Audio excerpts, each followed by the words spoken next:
Well, China is reporting 254 new deaths and one-day spike in virus cases of more than 15,000. The outbreak of the new coronavirus now impacts 20 countries worldwide, including the United States. But relatively few cases are outside China. There is some good news today for Americans, though, quarantined on cruise ships in Asia. Bill Neely reports from Hong Kong.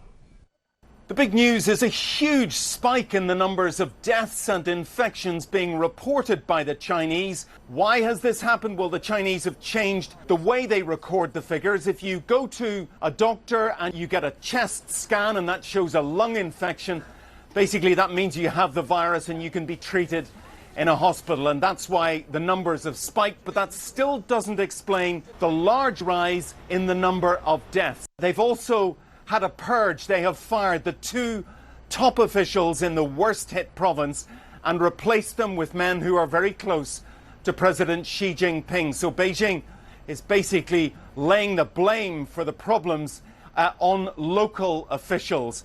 They've also done something extraordinary. They've declared wartime control in areas of two cities. But some relief in sight for Americans who've been caught up in all of this. One ship that held 650 Americans has now docked in Cambodia.